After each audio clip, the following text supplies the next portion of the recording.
Go upside down. Yeah. I got a kitchenette, 2 rooms, 2 baths. not the same. It's not like a Yes. mini apartment, yeah. You always don't move on. Just build a little bit. That way, those hotels. Yeah, they sell them all. They make more money. By the time it's established, it makes money.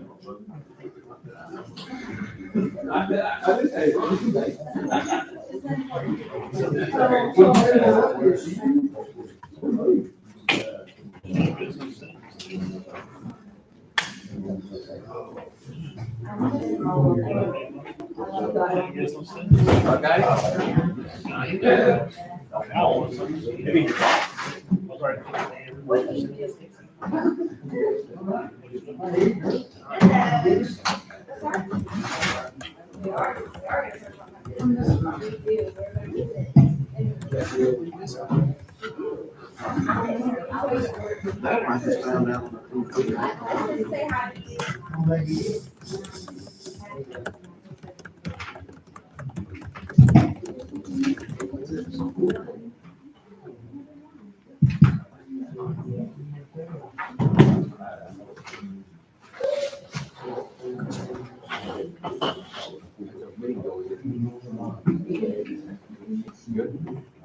It started off hot, then they calmed down. But it was good. Don't you think it did? I did. It started out well hot, it got way better.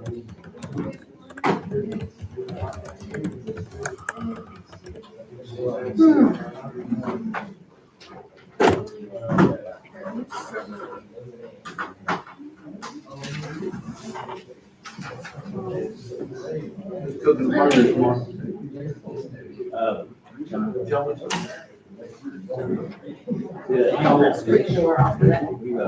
didn't think about it. Well, I was called out on it, so I went big for a free. I'm supposed to, if I go to hell for not eating fish, I'm going for a lot less than that. Well, if you change your mind, let me know, if it would pop with fire.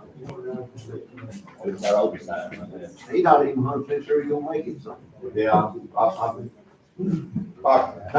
50% sure. 90. Not even reading our. Wish he worked. It's a hacker. If somebody don't text me right before lunch, I'll forget it. Don't answer. Block. Class of, It's right, but I'm so happy when I get it, go for lunch, I go straight home. We're on ready, I'm going straight to lunch. I'm gonna get that.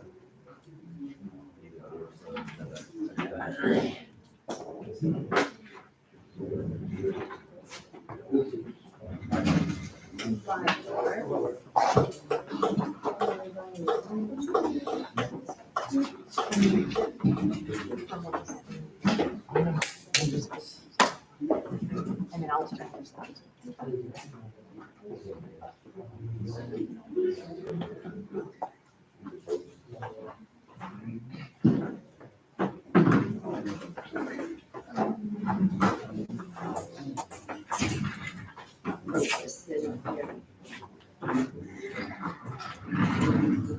As long as the guy ever get back to that house. That house It is right in my vision and I can't see it. on Cedar Street. Not after the time you needed to. Hey.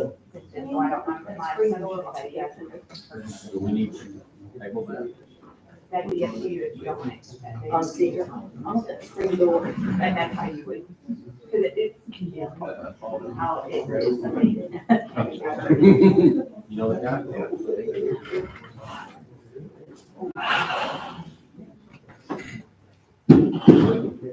Don't buy it, that's say less than $100.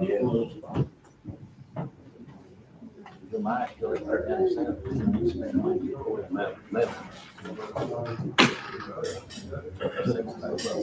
Does somebody own that house? No, no. Yes, and it's gonna be torn down, it's self-commercial and it's gonna be an RV park. There's gonna be what? An RV park there. Where at, Bill? But they got a permit, right? No, it's so for it, so.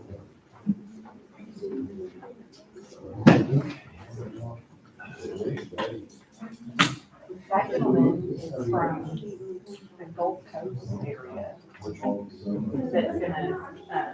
Put all them in. that's gonna clear off that No, house that's dependent. That lot over there next to him.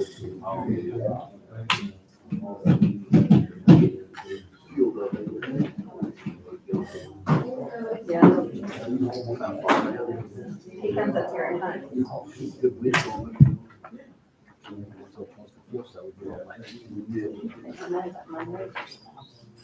I know about my neighbor's house.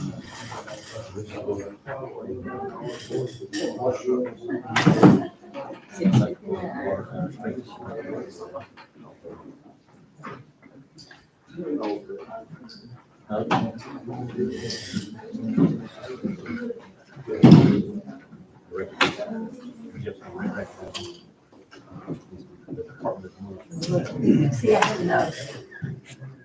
RV's not. I was like, oh, RV's over.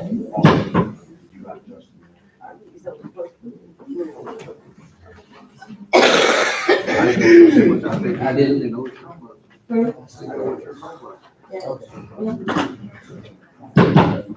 Let's call the meeting to order.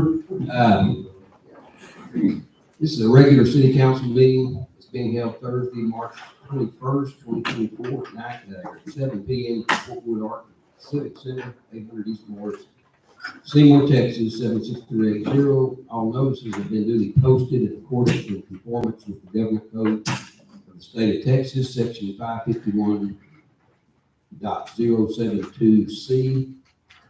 City of Seymour attempts to make its meetings accessible to all citizens.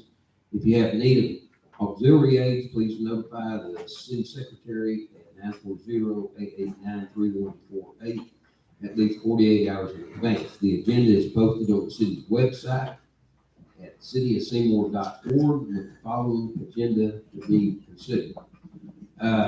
Let's do a roll call, and then following that, we'll stand and do our pledge of allegiance and then our prayer. Okay, Councilman Lamb Wynn. Here. Councilman Monty Glass. Here. All right, Councilman Skylar Hendricks. Here. Council Lady Debbie Gillespie. Here. Councilman Billy Hendricks. Here. Okay, let's go ahead and do our pledge of allegiance and then our prayer. With allegiance to the flag of the United States of America and to the republic for which it stands, one nation, under God, indivisible, with liberty and justice for all. Our Councilman Langland will lead us in our prayer tonight. Let's pray. Father, we just thank you so much for the day that you've given us. Father, we just thank you for the rain that you sent our way today and yesterday, Father. Just keep blessing our land right here, Father. Father, just be with the sick here in Seymour, Father. Father, just be with us as we go through the council meeting tonight, Father. Just give us wisdom and make the right decisions, Father. Forgive us where we failed you. In your name I pray. Amen. Amen. We'll be seated and we'll do a few brief announcements. I'd like to welcome all our guests tonight. Appreciate y'all coming. Also, the folks listening on the live stream or watching, appreciate y'all tuning into that. Would like to recognize Justin Jones, Officer Jones. Appreciate you coming tonight and being here with us. I'm like Lynn, I appreciate the rain that we got. It's just wonderful. I think, really, I don't have that many announcements. I don't have any announcements, but I think maybe Mayor Pro Tem Monty Glass might have an announcement or two. Mr. Glass. Thank you. I do have one. Our police is doing a fantastic job. They can't be everywhere all the time. The announcement I want to make is if you're driving and you're crossing Oak Street, which is the old railroad tracks, we call it, please look both directions because those people are driving down Oak Street at 50 and 60 miles an hour. And our secretary almost got T-boned yesterday, or she almost T-boned somebody. So, I can't stress enough. Two of us are on the fire department, and we've got some in the audience that's on the fire department, and we do not want to go to a wreck when that happens. We don't want to go to any wreck, but surely when, when people driving stupid, and I'll say it, people are driving stupid. So just y'all please be careful. That's all I got. Thank you, Mr. Glass. Dr. Brazier, would you like to do some recognition this evening? I sure would, Mayor. Thank you so much. I'm super excited to recognize two departments tonight. And I'm calling this award the Above and Beyond Award because these departments have truly gone above and beyond. And so just over the last 6 weeks, give or take a week or two, the street department, the electric department have teamed up, and they did a tire collection project from a grant that Lauren had written. And they picked up over 2,000 tires in our community, which is just incredible. 4 semi-loads of tires, car tires and truck tires. And the cleanup they did up on the hill was just spectacular. It looks amazing up there. And then, that wasn't enough for them. They spent a lot of time working our alleys. I don't think they've been touched probably trash trucks quit running through there years ago. They had completely finished that project, but a lot of times we notice our roads, but never so much our alleys. But now, I think the majority of them are accessible by our emergency vehicles and our utility vehicles. They look spectacular. And then, unfortunately, we had to tackle another project because at the airport, we had an evaluation, and there on the north end, some of the trees were too tall. And so they went out there, and I don't know, they spent 4 or 5 days, but cutting down trees with chainsaws, mulching it, and cleaned all that up. Plus, did a lot of fencing projects, cleaned up some of the old pipe that had been there for decades and decades. But, we're always talking about making a difference, and all our departments make a difference every day. We have just a great team, but these gentlemen have worked extremely hard for about 2 months straight. And so thank you all for going above and beyond. We appreciate everything y'all do. So at this time, we would recognize these two departments, our supervisors, Ronnie Kalachi with the street department, and John Joyce, the electric department. Y'all would please come forward and let the council and mayor congratulate y'all. And also with the street department, we have John Olinger, Sean Teal, and David Mahouse. And then also for the electric department, we have Garrett Hans and John O'Neill. So ladies and gentlemen, please give these men a big round of applause.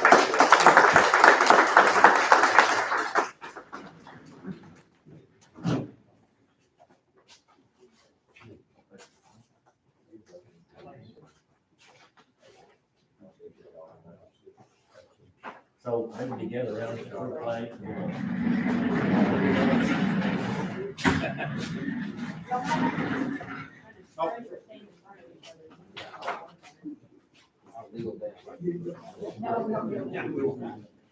I think we can just turn sideways or something. Yeah.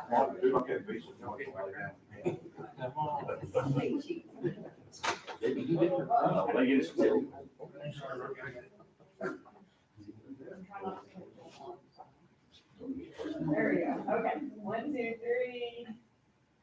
1, 2, 3. Hold on. 1, 2, 3. 1, 2, 3. Okay.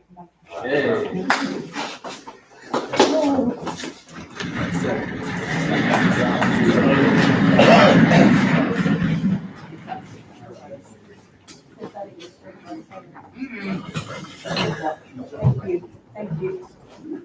I'm always the last.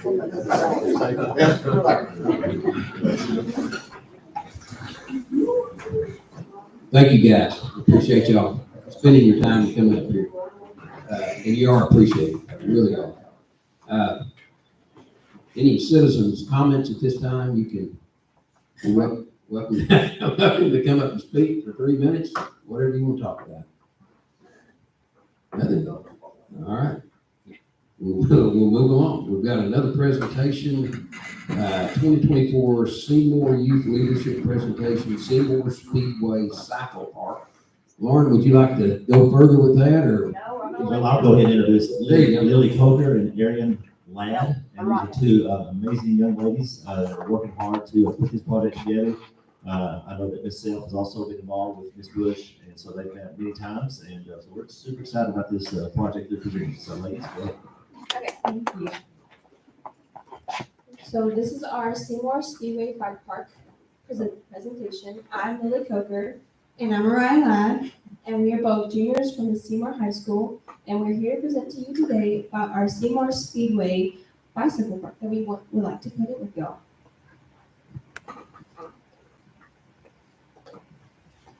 We are representatives for the for Seymour Youth Leadership Program. We are in a competition with TMCN, which is the Texas Midwest Community Network. This is a group that is used to help bring together kids in their communities to do something for their communities and to better their communities and work, and it helps themselves too. Last year's competitors, as you might know, were Caitlin Stripling and Peyton Baldwin. They put in the lot down by Irving, and they were last year's competitors. We're going to be the second year competitors. We will be presenting our project idea to TMCN on April 10th, and our final presentation for the competition will be October 10th. So, what even is a bike park, you might ask? A bike park can be put in urban areas or small rural towns like ourselves, and it can include with different skill courses, such things like pump tracks, jumps, trails, and other same features. It is a piece of land that is designed not only for mountain biking and off-road bikes, but also for simple bicycles. So some of these pictures, you can see that these are some of the jumps that we might consider putting in. This is blurry, I'm sorry, but this is what a pump track essentially looks like. And then this is a design of a bike park that shows like all the different trails that we can put in our park. The land that we're planning to use will be the Seymour Speedway go-kart track. It is about 2 acres with ample lighting and water systems in it. It is at the corner of McLean and Main Street. This is an aerial view without anything put over it. This is what we have right now to work with. And doing a little bit of brainstorming, we had come up with this map is what we think would fit best and that we would like to put in. There's this triangle right over here, which is for shade to protect from really strong UV rays, because we all know how hot and bright it gets during the summer. We have ramps right here that people can go up on. This whole red line is going to be a smaller track. It'll be more thin. It has bumps right here, little smaller ones right here, little ramps right here, even tunnels that kids can go through. Right here is where we would like to put a pump track if that does become accessible to us, and maybe even putting down a concrete slab for kids that would like to have skateboards or skating with skates. Okay. This would be a much thicker track that we could have multiple kids next to each other on it, and there would be big hoops that kids could drive through, and we could decorate and paint it different ways, make it look all fun. And yeah, that's basically the layout that we would like to go with. So why do we want to do this bike park? So me and Araya both come from babysitting backgrounds, so we understand the parents' point of view for the kids' safety and for the kids' health. If we get to put this bike park in place, it will give the kids more opportunities to get outside and to also get off the screens, which is a big thing. And it will also be a green space. We all know what that is. It can be a potential tourist attraction, which is a huge thing, and it is entertainment for all ages. And it will be able to keep the community healthy, and it will be able to adapt with the growth of the community. It will also be keeping the Seymour Speedway name to pay homage to the original go-kart track. This is what our timeline looks like. Now, it looks a little messy up there, and it might be, but I'm going to explain it as best as I can. We are hoping to secure our approval for this project today from y'all, and we will, if we do get approved, we will present for multiple other groups which will consist of Seymour ISD, the 4-H Club, Lions Club, and the County Commissioners. March 22nd, we are hoping to have all of our requests for funding letters ready and being able to be sent out soon. April 13th will be our first fundraiser that we've already secured. April through August 1st, we'll be working with the city members and other volunteers and small businesses to collect materials for the park and volunteers to help install other things. August 1st, we're hoping to have all funding that we will need secured. In July through October will be our main construction period, and we are hoping to be open by Labor Day weekend. So some of the fundraisers that we can possibly do to support our project is we can have a bicycle raffle, a koozie fundraiser, a drink station at any local events that we might have in Seymour. There is a gun and knife show June 1st, and we have to ask permission, but we can also add space to help support project and local businesses. Whenever we get donations from local and regional places, it will be able to hopefully bring in to supply paint and the materials for any wooden or metal ramps we might want to put in, and any other small objects like the hoops that we might also want to put into. And the dirt for most of the jumps that we want to put in, it will hopefully be supported by the airport project. Thank you for our consideration. Thank you. Thank you.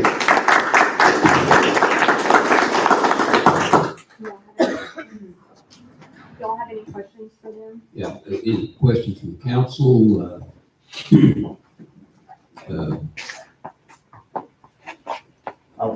I thought it was a really good presentation. I like brevity, and man, you got right to it. I appreciate that. That was right in there. Thank you so much. I'll ask a question. I think I did a great job. I was kind of wondering what kind of maybe obstacles or other things I would maybe think about putting within or along the track. Like the obstacles? Like any kind of obstacle or Can you go back to the trail?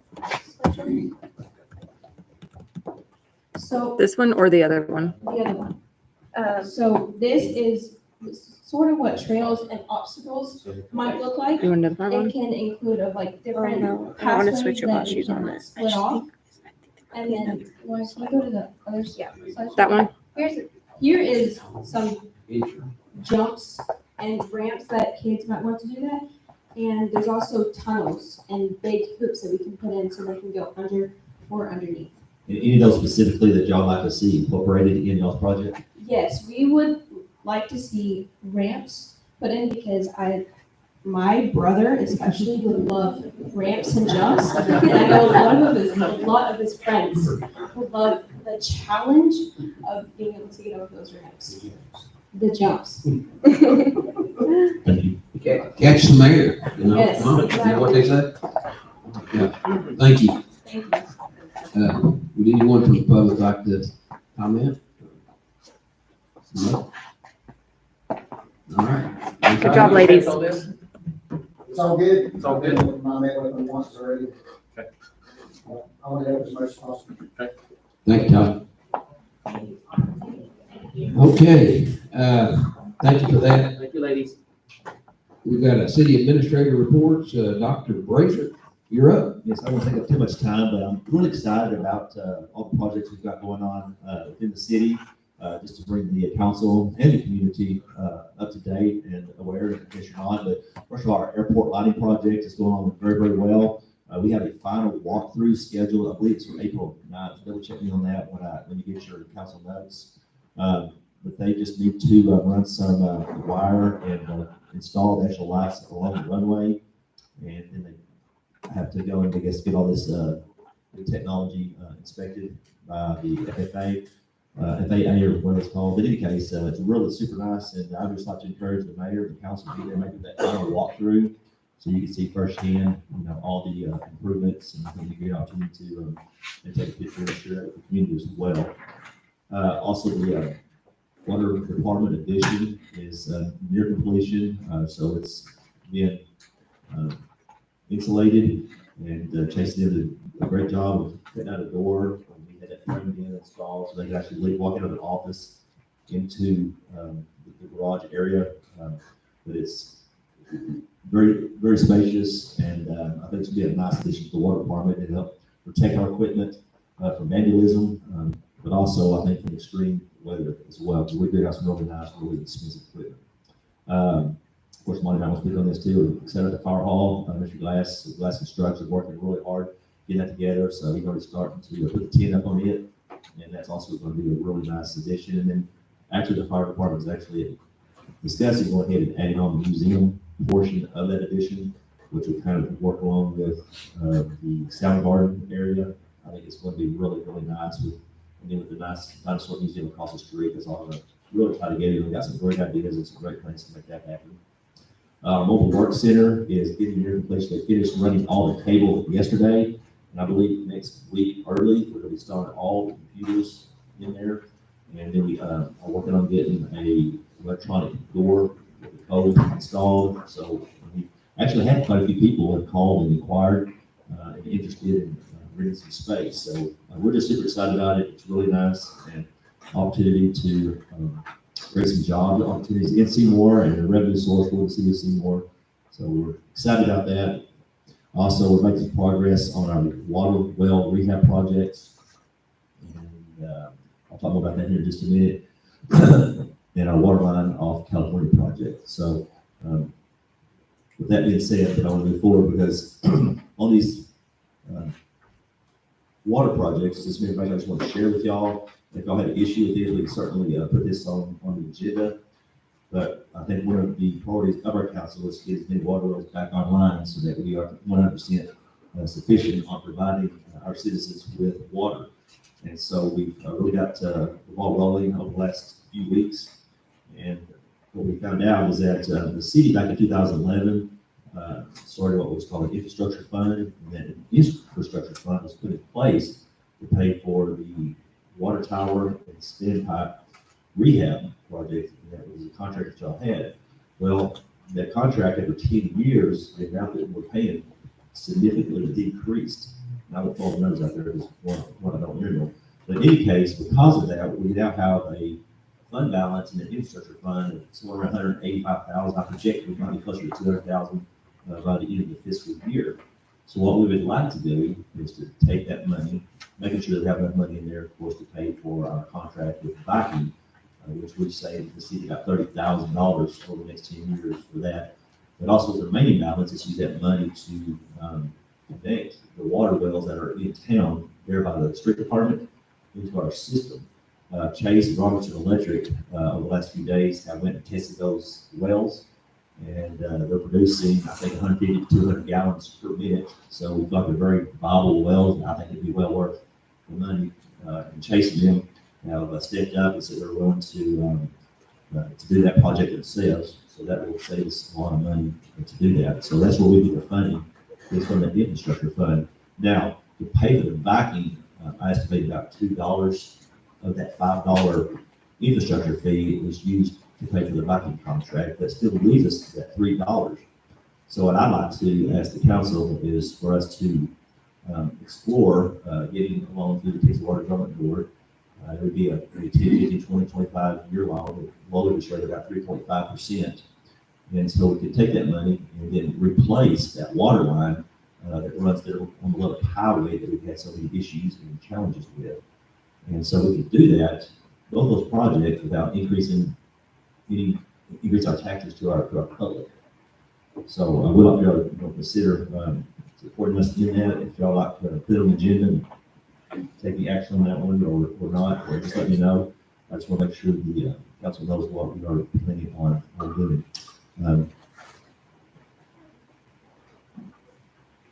Tracy, anything you want to add to that? Or? There you go. Okay. All right. And again, I just want to mention the tower collection project again, over 2,000 towers there. I've added a lot of important dates to your calendar that you'll get tomorrow on your council notes. So please pay attention to those. And you have your police department report staff at Southport, before they were 214 members there. And again, your financials in your packet, and financially, we look really solid for the month, but also about $400,000 black, which is kind of rare for this time of year. So I think, again, that's just a great job our supervisor doing, watching their budgets and being frugal, but at the same time, making our community better. So I give them all the credit for that as well. So, I'll take any questions the council may have. I would like to see you put some numbers together on what you're talking about, and I get what you're saying. With the $5 fee that everybody pays, it appears we've got the money to hook in the wells, get back to the point where we're independent. And some of these wells, Dr. Brazier has mentioned, have come in. One of them they didn't think was any good. They hooked it up. It's doing 150 gallons a minute out by the RO plant. So if we can get a few of those going, I think we're almost there, We're almost there now, but with this, we really put us in good shape. And what we've been kind of counsel to do, if we get enough of these wells online, we might run the wells by the oil plant, and then we can shut them off, and then we run the wells in town for a couple months, or, so we can kind of lock it, and then it allows those wells to fill back up, to replenish, so that we don't overproduce them. And even through a drought, that I'm sure we'll encounter at some point in the future, I think it'll really increase immensely the chance of not running out of water. Let me just throw in a couple of things. I know the water department add-on, I noticed they phoned that the other day. That's complete, right? It's done. That's got to help. On the airport, Mr. Klotchik and the street department spent a lot of time and effort, and blood, sweat, and tears getting some trees down as recommended by the FAA or the contractors, both of them. So appreciate that. That's in good shape. And the job center, when this opens, Lauren, I hope at some point we can have a grand opening. It's pretty impressive. There's 20 cubicles there that be ready to, if you got an idea for a business, you just can't work at home. This is computers, printers, copiers, internet, all that will be provided. So keep that on your radar screen. Okay, Dr. Brazier, anything else? Yes, but I think that's probably enough. Okay, we're getting at a pretty good clip here. Okay, we've got public hearings. Unless someone wants to comment on Dr. Brazier's report, we'll do public hearings. Number one, this public hearing is in regard to a specific use permit zoning change of 908.5 North Browning, also known as Lot 8, Block 2, subdivision of Bennett in Seymour, Texas. A specific use permit would allow for the use of a recreational vehicle as a residence. So this is the second hearing on this, I believe, so we can later take action. Do we discuss this now? Is this? Beg your pardon? Okay. Okay. Anyone from the public like to discuss this particular public hearing matter? If not, we'll move on to number two. This is also the second public hearing of this one. This public hearing is in regard to a specific use permit, a zoning change of 508 West Denver, also known as Lot 4, Block 11, subdivision Miller First in Seymour, Texas. The permit, the specific use permit would allow for the use of a recreational vehicle as a residence. We'll act on this later. If the public would like to comment on that,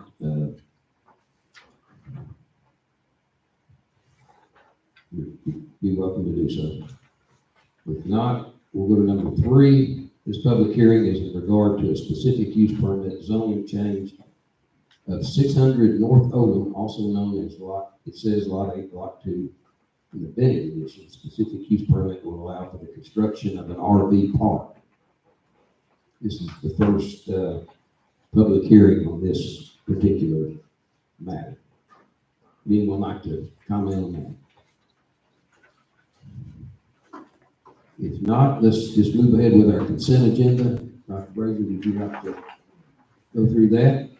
No, sir, I think that I recommend that they approve everything as presented, unless y'all have any questions or concerns about this topic. Is that from council, anyone from the public, free to speak?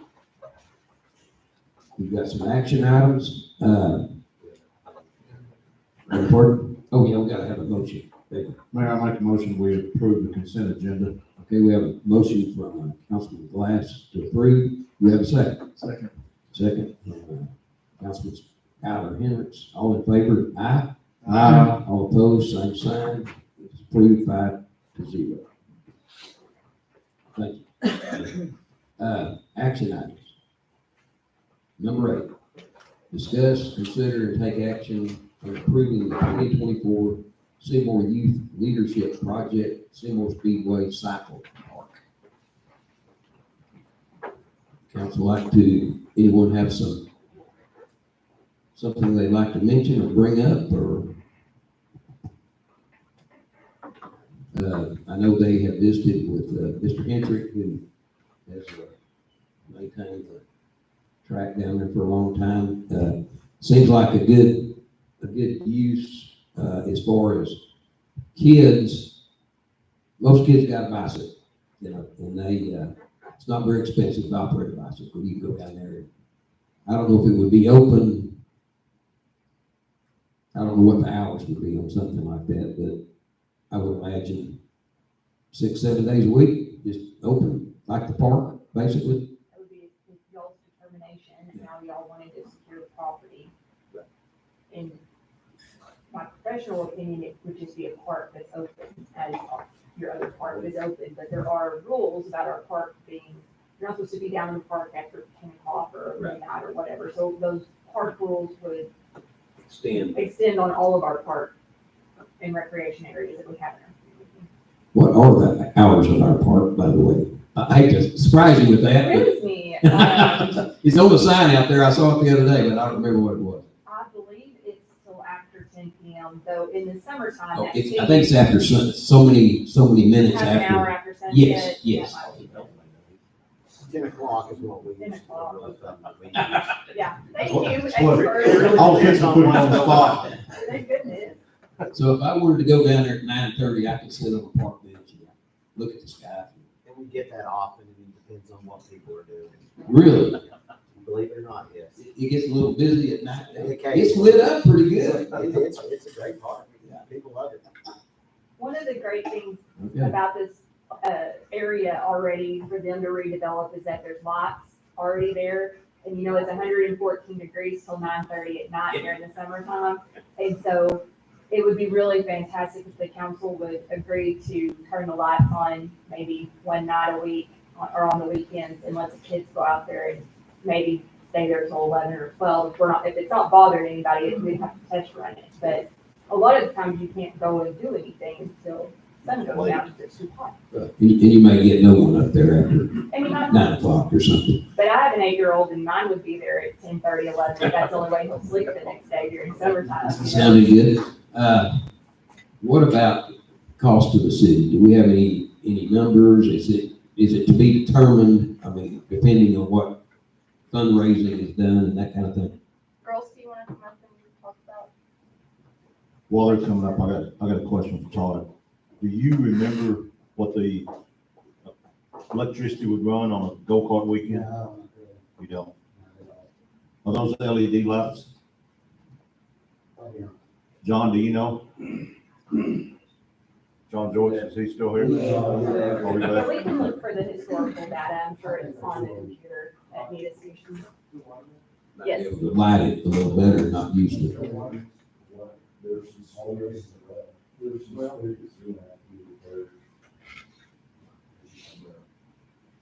Are they gonna need one? It is an option that we can put in, the water isn't needed to operate the bike park, but if, like a water fountain or something we wanted to put in. But I think that would be further in the future, we're just getting it started right now. All right. What was the question? You're asking about budget. Budgeting, I think this will be minimal cost towards this city. I haven't exactly ran the numbers myself, but we're banking a lot of this hopefully on donation and other people's times, and not even just donation money wise, also donation of supplies wise, which we were also hoping to get dirt from the airport project to make our track, because I don't know if it was said whenever we presented earlier, our track isn't going to be a cement track, it would be a compacted dirt track. So that'll be way less expensive than laying concrete.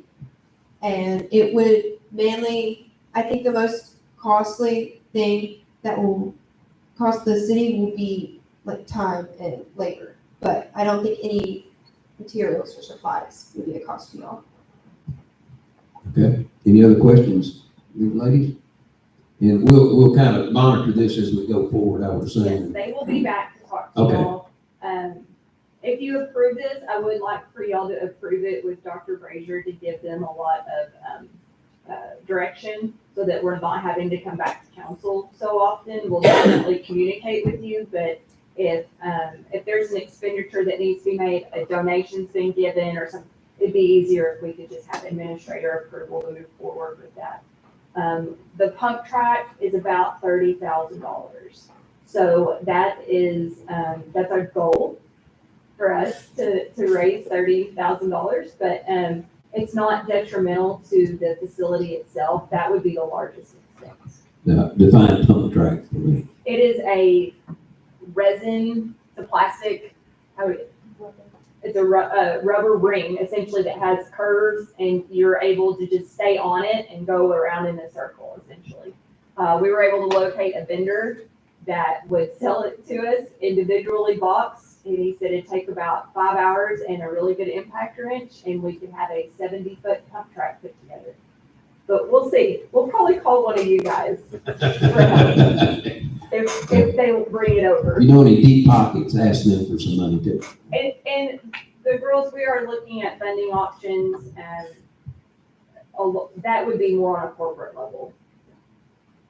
And they do, some corporations will make a donation like that. Okay, What about the liability factor? What's that? Dr. Fraser called TML and the insurance coverage. We put up some signage too, like going forward. Wear your helmets, enter at your own risk. Yes. One of the other things we talked about was not having a very big door so that you couldn't get a four-wheeler in, you know? And we would also put a sign requesting that dirt bikes not being allowed at risk of ruts being put in. I know multiple younger boys that have dirt bikes that like to run rampant across Seymour and would probably really like to put ruts in the dirt there. So we would put a sign up asking that we don't have that, just so that we could keep the integrity of the track itself and to just keep it maintained and looking nice. anybody else? Thank you, ladies. We appreciate it very much. Good presentation, good information.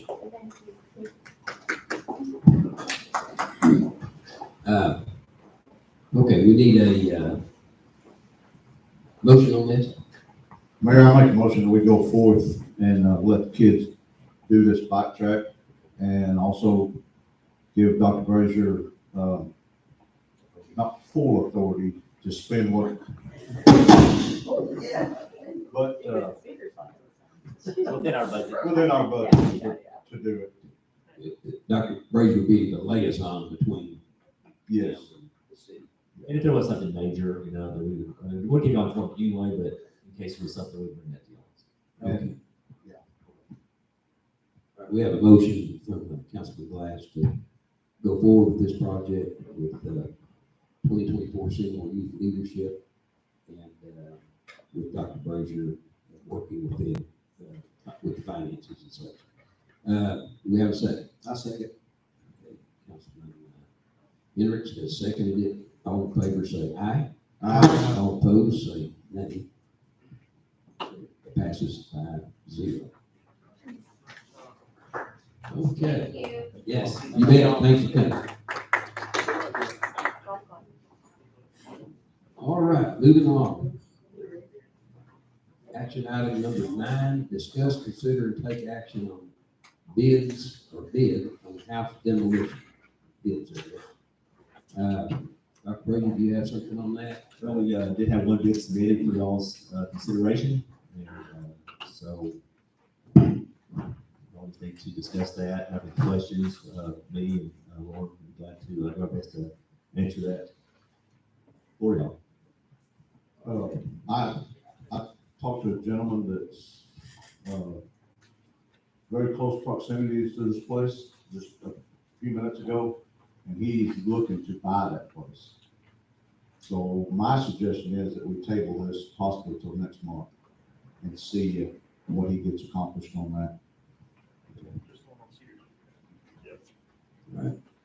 that. Any discussion on that? That motion. Give them, give the public. What about the, anybody out there like to discuss this? It's a house we put out for actually a couple of them for demolition. We got one bid.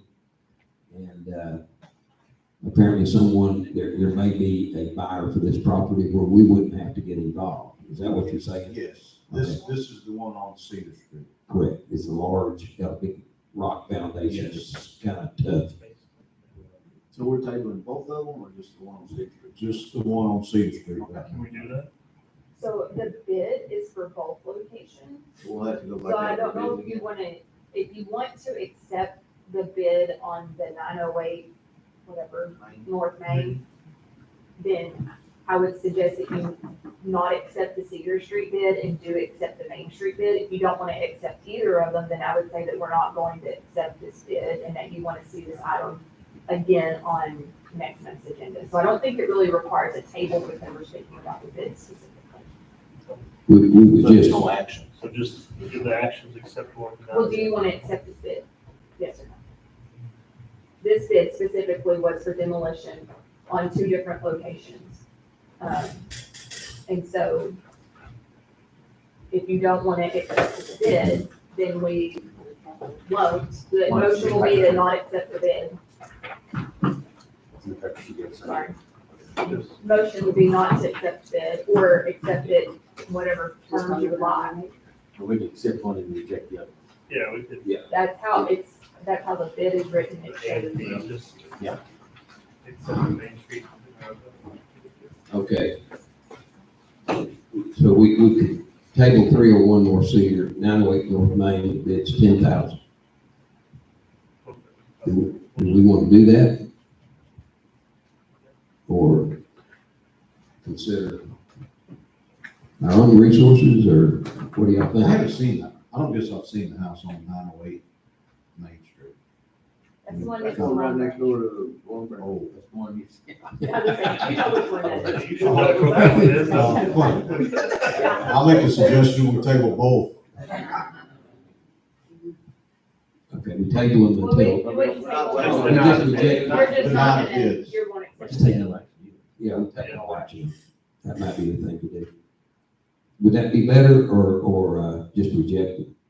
Well, the No agenda, action. the agenda item says to discuss, consider, or take action on bids. So do you want to take no action on the bids that were provided? That needs to be in the motion. No, Yes. there's just no motion, and then it just dies like a motion. Okay. Motion. Okay, So do we have a motion to, technically, I have a motion on the table to table it, so retract your motion. Mayor, I make a motion that I would, retract my motion. okay. Motion retracted. Okay.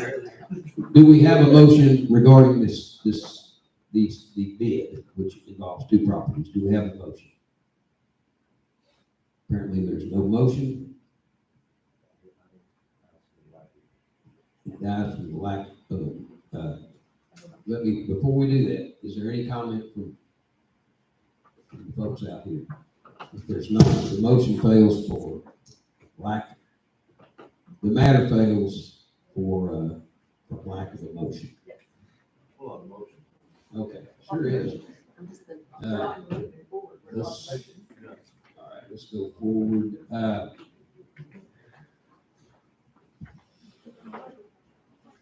Number Number 10, discuss, consider, and take action on accepting bids on the fan building. And Dr. Brazier can get into this, but I think how do we want to approach this? Do we want to do this, and how would we do it? Is that right, Dr. Brazier? Why don't you explain that? We better start with that.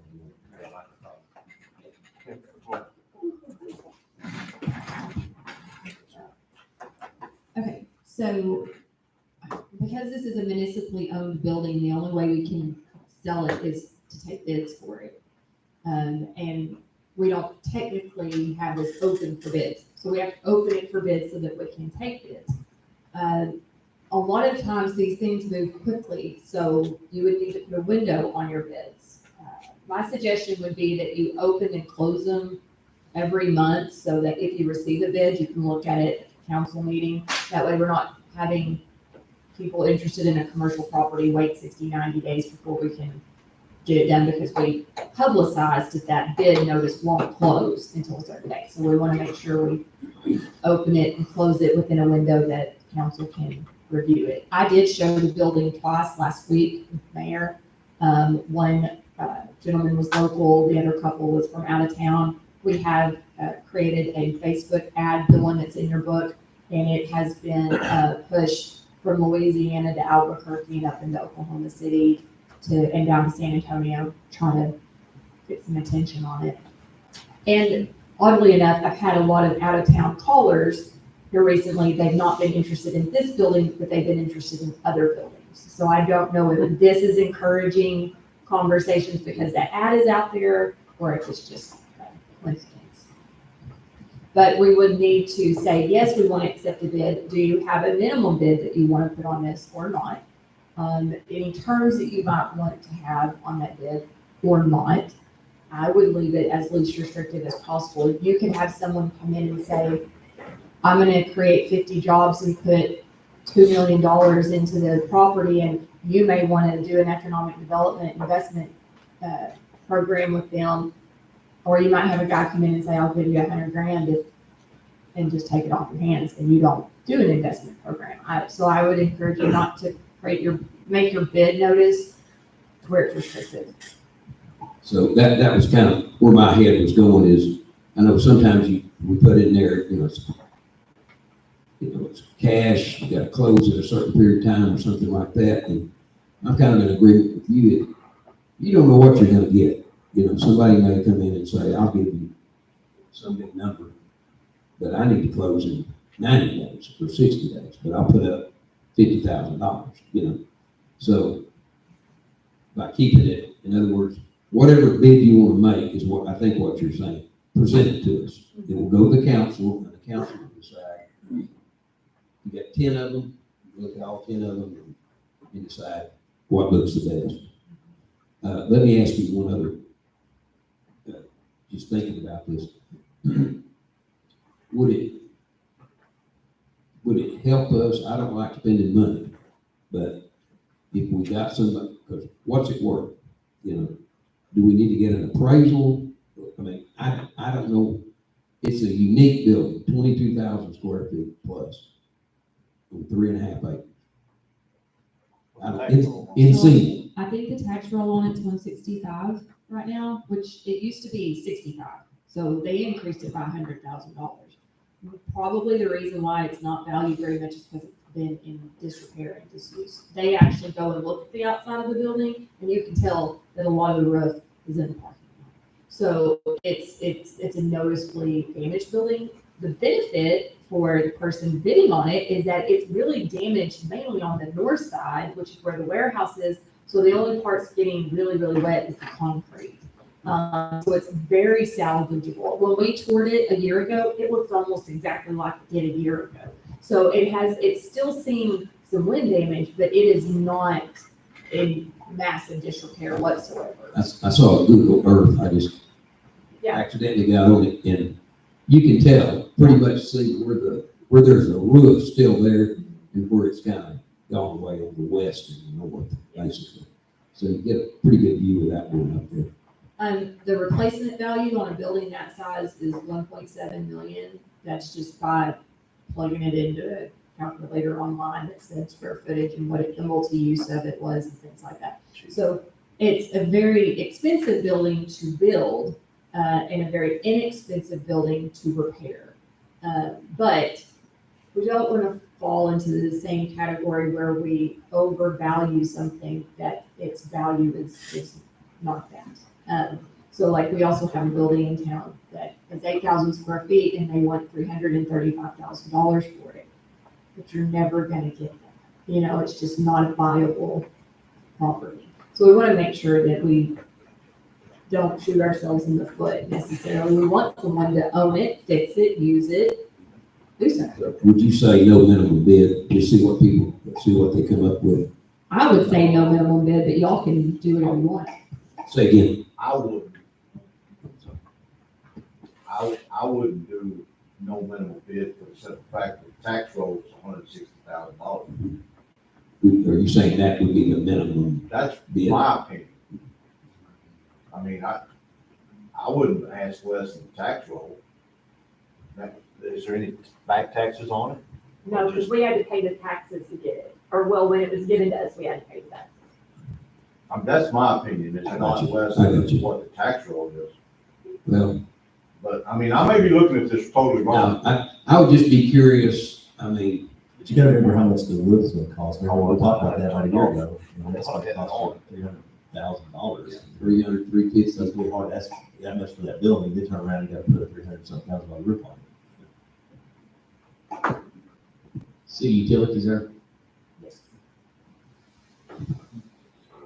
Yeah, I'm sorry, I was talking wrong. What did you say? No, I'm just saying it's gonna cost you $300,000 plus to put a roof on it, and so I think it'd be hard for someone to step up and make that minimum bid. And I think I agree with Warren, I just don't want to, scare anybody away, at least let him come talk to y'all, you know? Right, yeah. yeah, so they like, well, I give 150, but that's, you know. It would And like I said, put a you're minimum gonna, of you're gonna get some low ball, you know, And people. y'all reject it, you know, if it's. I'll give you $25,000. I wouldn't be for doing that, you know. But it might start a conversation too, where it encourages someone to come to the table, maybe they lowball you, but then you get to have a conversation about it and it turns into something else. Well, and after 30 days, we can do everything. In other words, if we're getting goofy offers or something, and if somebody come to town and they've got some kind of business scheme, you know, well, if the city will put a roof on that, I'll put 30 people to work. Well, you know how that works sometimes. There are. I'm just saying. We'll keep a microphone on. Okay. There well, are opportunities like through EDA or Texas Department of Ag, things like that, that allow for economic incentives when you have a building and you can do upgrades on it to employ people and create industry. So if someone came in and said that, now there's a lot of paperwork involved, they have to do something. But we've seen that with Montgomery Tractor. They did $500,000 investment and they've got 8 full-time people, and that was a deal done with the SCDC. So it's not something that doesn't happen. It just doesn't happen very often. legit people, Yeah. that's all. What do y'all think? Anybody else? I get exactly what Monty's saying. I would, at some point, kind of like to leave it open, and then if we can always, we're tired of getting these goofy bids. Let's put this number on it. You know, get to the point. You know?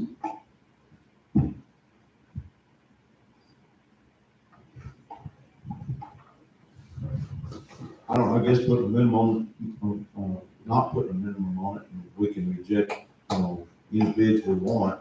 100%.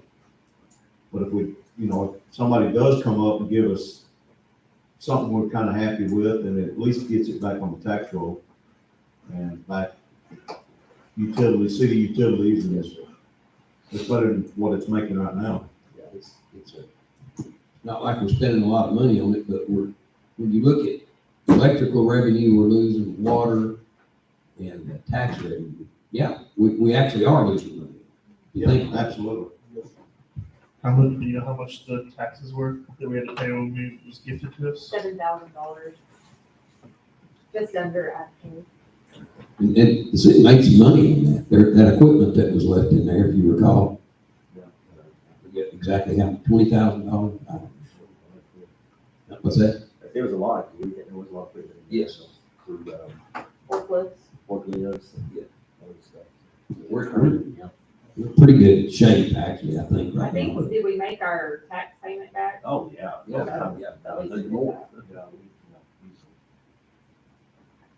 But that's, I would love to see something up there, you know, this is a step to maybe get there, you know, so. Yeah, I'll make a motion that we go ahead and put it out, start accepting bids with no minimum for at least that month window. See Okay, what kind of numbers we get and bring it back to the table. all right, did you get that, Lauren? Yes, so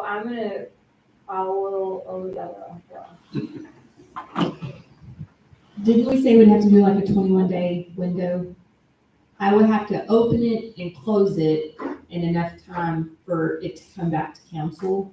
So 30 days might not work because of that. 15 days.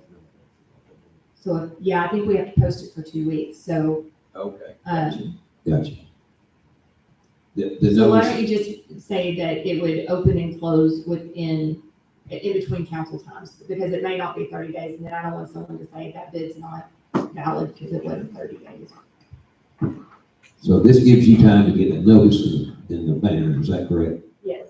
Just gotta run 14 days. Okay. Gotcha. So yeah, the motion to start accepting bids with no minimum bid requirement, and have it open during the window that's required for us to get it back on the council meeting this month. All right, is that good, Lauren? Yes. All right, what about from the public, does anybody like to weigh in on that? If not, what about, anybody else like to say anything, or I'll go for it, we got a motion on the table. I second that Also, motion. we have a motion and a second. All in favor, say aye. Aye. All opposed, same. There is none. Five, zero. Big part? Langley. And that is 205, I'm sorry, it's been up since I last looked at, 205 is the market value. Okay. The market value, tax value, market value. Okay. 205, Yes, should be close to the same. and whatever. Uh-oh. Okay, moving on, number 13. Discuss, consider, and take action on accepting bids for golf cart contract at softball. Hang on, 11. 11. Excuse me. Number 11, thank you, council.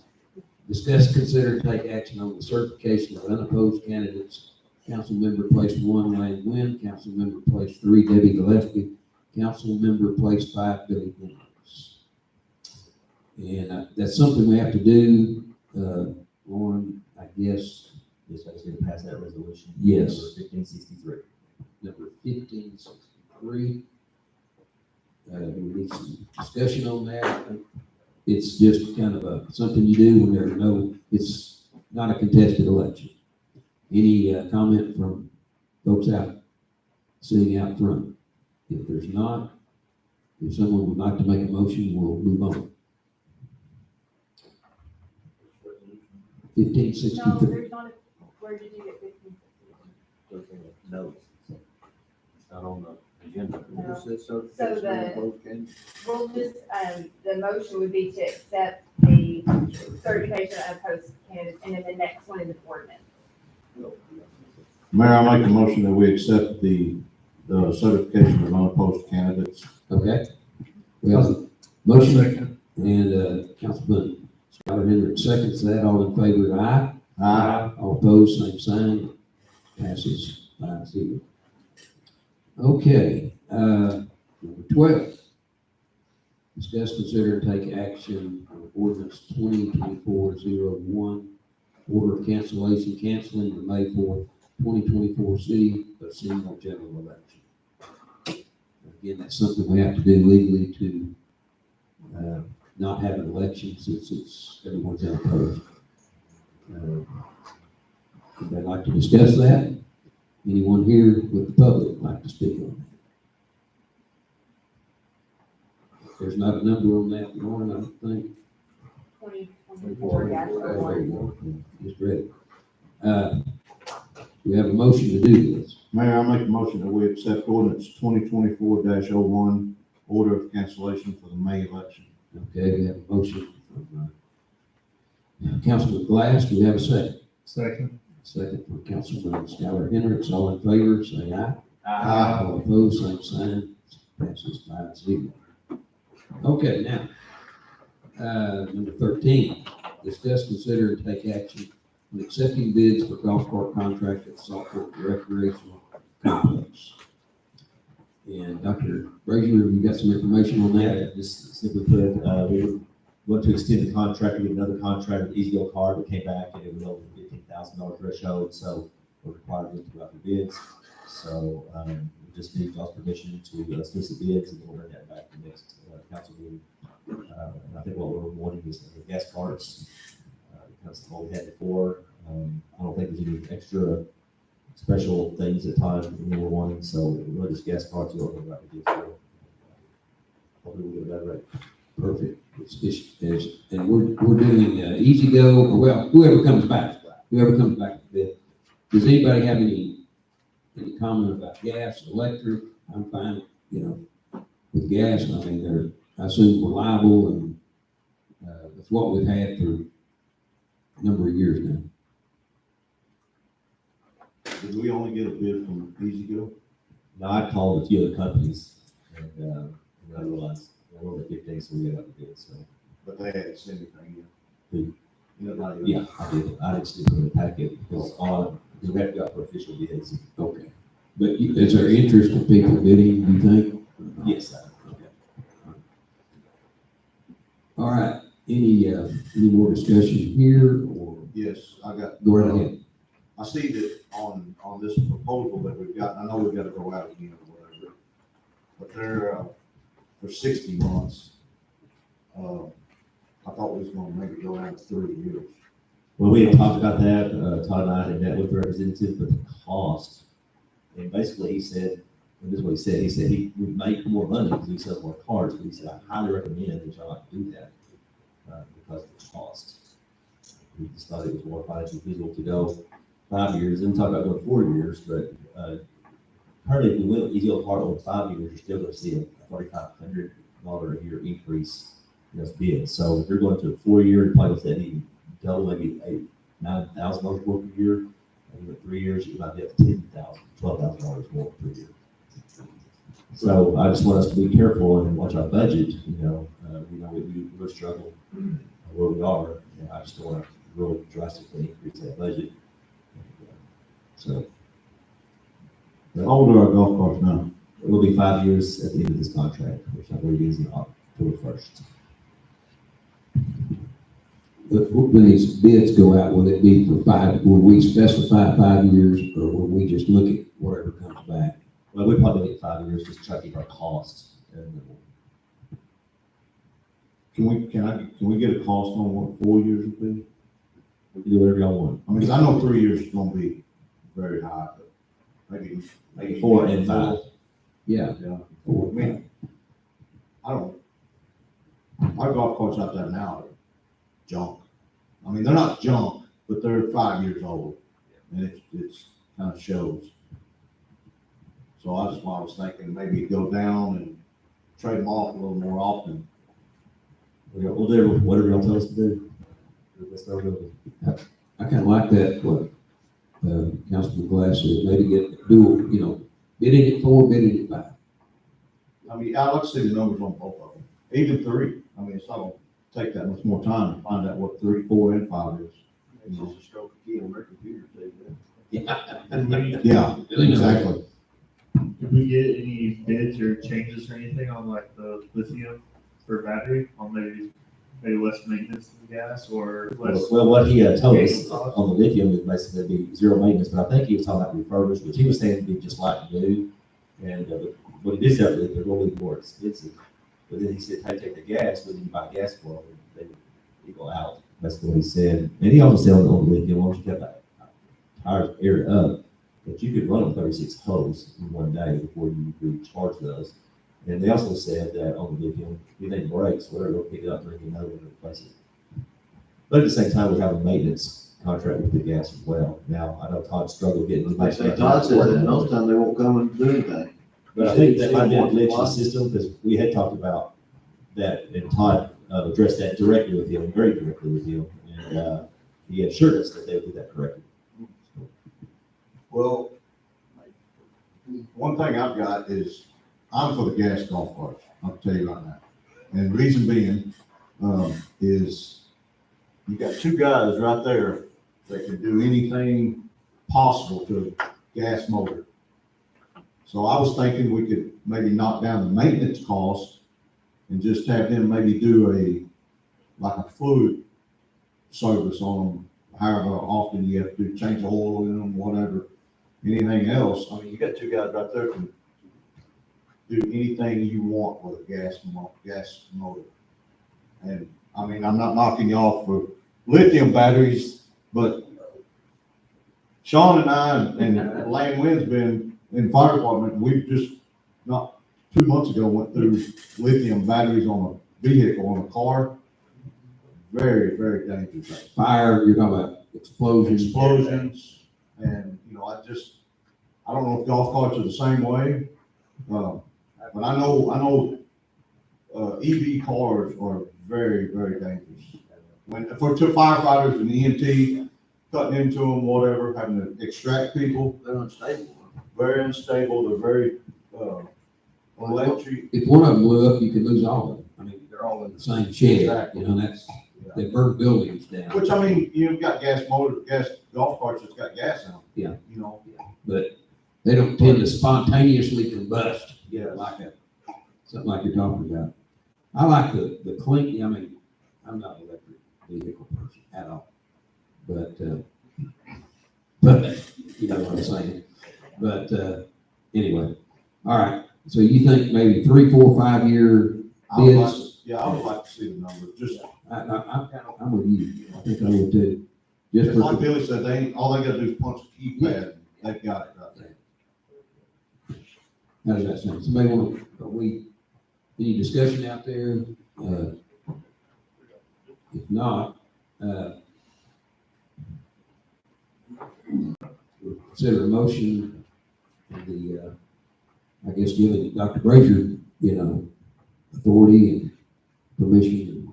I'll make a motion for Dr. Prager to go out there and get bids on 3, 4, 5 years. Let's see what they look like. Yes, on. Second.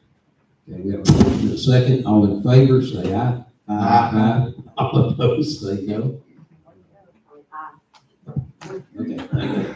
Thank you, Council Lady. Your I or nay? Aye. Okay. This thing is not worth it. Is that yours? Yes, it's mine doing it. It was uncovered. I can't cut it on.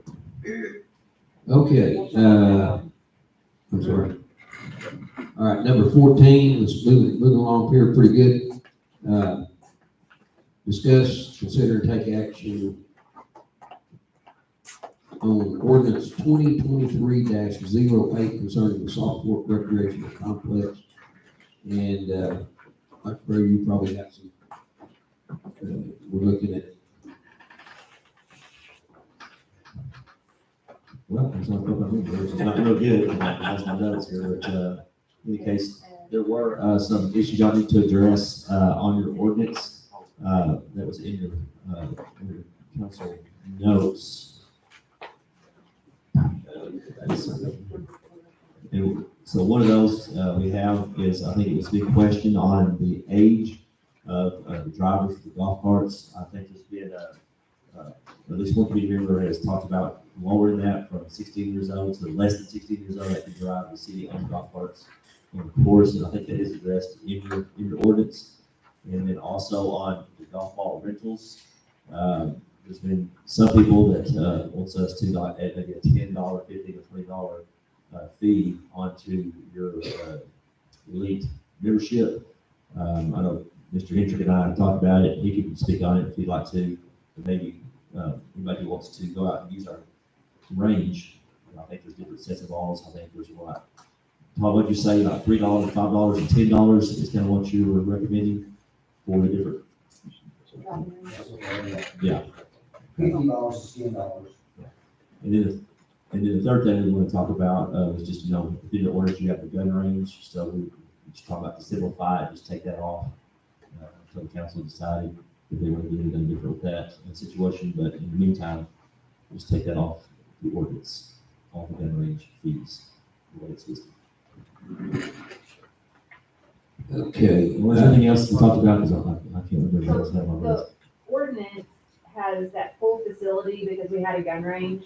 Now we don't have a gun range, so I think the full facility stuff needs to be removed. We only had one person in the regular full facility and one person in the elite full facility. So we're not gonna have some drastic craziness, and that way, that reduces 2 memberships, so we don't have to juggle now. The other question, the other thing in this ordinance is we would remove the no one 7 years and younger is allowed on the gun range. Don't have that anymore. And then also address in that ordinance the age of the golf cart operators. And there was the range balls, I found the notes here. The large group of balls are $10, 25 balls is $5, and 15 balls is $3, is what Todd had suggested. And we don't have that in here. We have to have all of these processes. Into this, that can be added into this ordinance. Okay. Okay, I've got a question about this. How hard is it to go back and add the gun range stuff? Because we only closed this until further notice. It's in there. I know what you're talking about, taking it out. If you don't want to change it, then it stays the way it is. My thought was, if we have changed it, then this needs to reflect that, other than the golf cart operator age and the Range balls. the driving range is not included. But if we take the range off, y'all put it back in, we already have the template, so it'd be really easy to bring it right back to y'all and insert that. Okay. I mean, as long as it's not a lot of trouble, because I know we closed it last month, and it said, Skylar's motion made it said until further notice. So I want to make sure that can be added back in there when that comes up again. So this is ordinance 2023-08, and this is in the book. So what we would end up doing is writing 2024-02, and if you decide you want to go back to the way 2023-08 was, then we just pull that ordinance and it's easy. Okay, as long as it's easy. I think I want to add some clarification to the age modification on there. The suggestion for that, that I was wanting to bring to the table and some community members were just for the Seymour High School golf team, not for all people under the age of 16 out there that have the membership, because the responsibility and the thought process behind it was that Coach Anderson or John Anderson and the school would be responsible for those kids out there while they're there and while they're practicing, and that if there was any issues, we could contact him and the school to make sure we address those issues that way. And it wasn't just for any kid in the community that's under 16, because that would kind of open up a lot of issues potentially. But that was only for that, and those names would be provided and have been provided to the clubhouse. So, and that's also pending that their families have that elite membership where they're allowed to use the carts in general. So it wasn't just a free-for-all for anybody's kid that's under 16 to drive. So they can't go out, you're trying to say they can't go out there and rent the golf carts Correct. if they're under a certain age? Well, you're asking me? I'm saying. No, yeah, that suggestion was It's just for the elite members only, Yeah, elite members who the are on ones that their are golf paying team. for the golf cart. In the ordinance, it says anyone has to be, no one under the age of 16 allowed to operate a cart.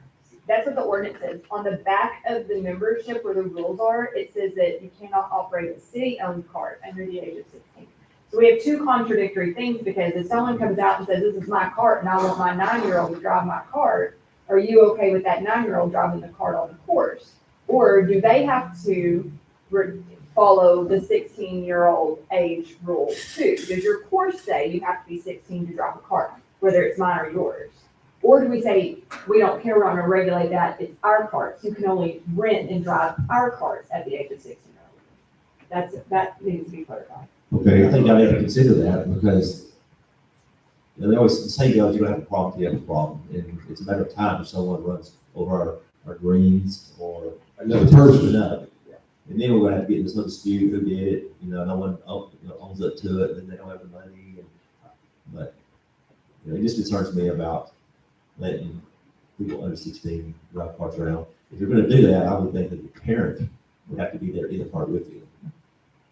Then, Well, I'm not saying let a 9-year-old, 8-year-old, 6-year-old run around with a golf cart. I'm not saying that. Maybe 14 years old? I would suggest that you be very But clear. that's what I'm saying. I'm not saying let a 9 or 10-year-old sit there and drive on cars. But a 14-year-old, 15-year-old, 15-year-old's got permit. They're already close to being able to drive in. okay, I've got something. If you let just the golf team underage without a driver's license drive a golf cart, this person's gonna come over and say, well, you let them do it, why ain't you gonna let me do it? Well, they're on the golf team. That's not a good enough excuse to me. And also, small clarification, when do they renew memberships? July 1st. July 1st? I would suggest July the 1st. Keep it like it is, no one under the age of 16, or if they've got a provisional driver's license, show it, can drive a city golf cart. If John Blow over here has got a 10-year-old that he wants to let drive his golf cart, that's all fine and good, but you will sign this piece of paper stating that if this 10-year-old, 9-year-old wrecks your golf cart on city property, you will be responsible to pay for any damages, whatever. We can include that in the membership, when they renew. Cause under, like it says, at signature, authorize the verification of, I'm not lying, and if I terminate my membership early, it's $300. We can include that language in there that just says any, damages incurred, by irresponsible golf cart driving, I don't know, something like that. I wouldn't narrow it down to asking them, okay, Billy, if you got a kid that's under the age of 16 gonna drive a golf cart, I would make every single member. Okay. I would make it on every single member's membership We to have sign. this where they put their name and their age of their children if membership privileges desired, and we can put a checkbox next to it that says cart. And that would say, yes, I allowed this child to drive my cart. That's horrible. That's words. But not a city golf cart unless they're of the driver's license Right. age. Okay. That's, Is there some legal language that can be, maybe our attorney could draw up, or we could find, that would state, make it really clear, the supervisor, the parent, or the guardian in charge of that child is responsible for damage? It's gonna be the membership holder, because this person signs the paper. So on this membership deal, we'll just put in there, anyone operating a golf cart under this membership is gonna be held liable for any damages incurred. Golf cart or not, what if they just take their driver out there and beat the tar out of your green for some reason, they get mad or whatever? So, I mean, And that would apply to city-owned golf carts too, as far as that, I Yeah. mean, it would just cover any damages. somebody, a minor, I'll just say a minor, a non-adult.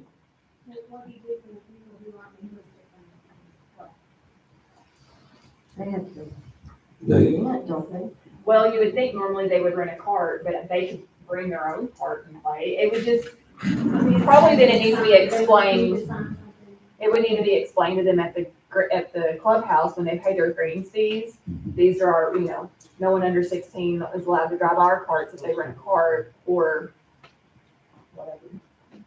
You just post on the wall. We have it every legally most of the time. You post the rules, golf rules on the wall. They don't have to necessarily sign it, because you can say they're posted fairly and visibly. And most of them on the scorecard. Yeah, and on the scorecard, the golf rules are on the scorecard usually. We're about to redo those, so if they're not clearly on there, we can put them on. let's go with the age thing. What do y'all think? 15 with a permit or 16 and a driver's license? For the city, for, For city-owned parks or all parks? yeah, for city-owned carts. I mean, all right, 16 on the city-owned parks, that wasn't really, I mean, I don't really think that's was something that we were trying to change necessarily.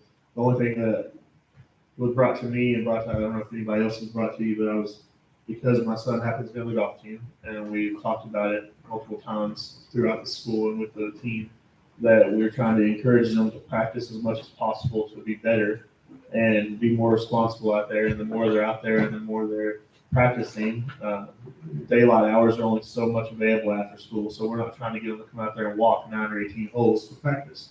A lot of those guys don't have personal carts. And so the ones that do, I mean, there's, I think, 7 or 8 boys and 1 girl golfer out there, and maybe 3 or 4 of them have personal carts. So I don't really see it as unreasonable to let the golf players during golf season, just during the golf season, use the city-owned carts during that time, as long as they have the right membership.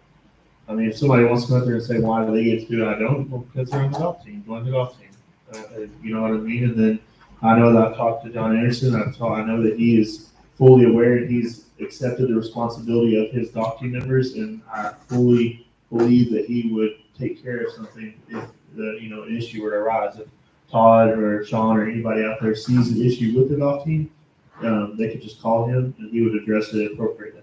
I mean, I don't really think that he's ever had an issue with this one out there. Does the golf team, some of this is running together for me, do they get, each member get a cart? I mean, each player on the team, do they typically, do we provide a cart? No. We do not. Parents have a leak.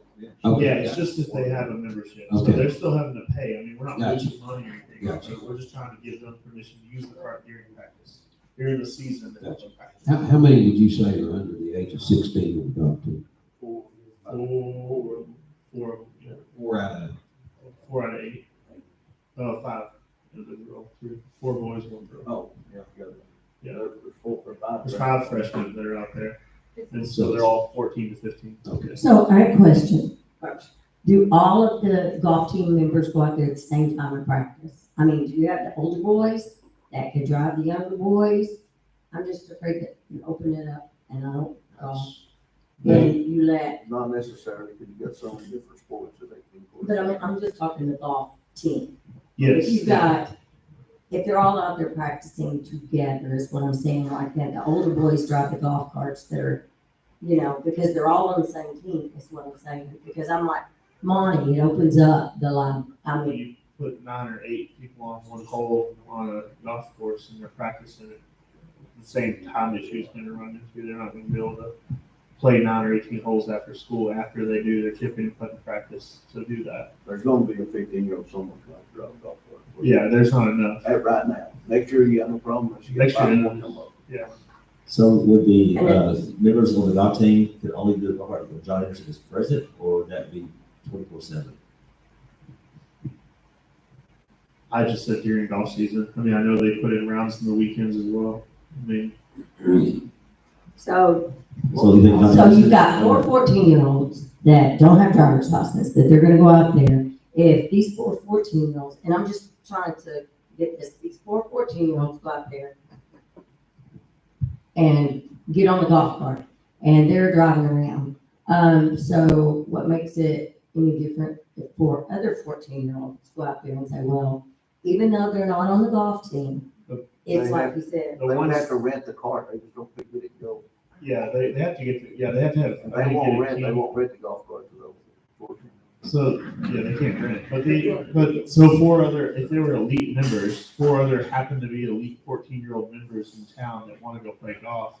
I mean, I don't know how many elite members there are that have 14 or 15-year-olds, but the difference is that they're held to a higher standard than other people. They're on the golf team, they're in the Seymour Athletics. John the school's vouching for these 4. the thing about it is liability, and everybody cranes liability down the road. We have have liability that covers. I know, but I'm saying, Skylar, everybody says, oh, the gun range liability, this liability, pool liability.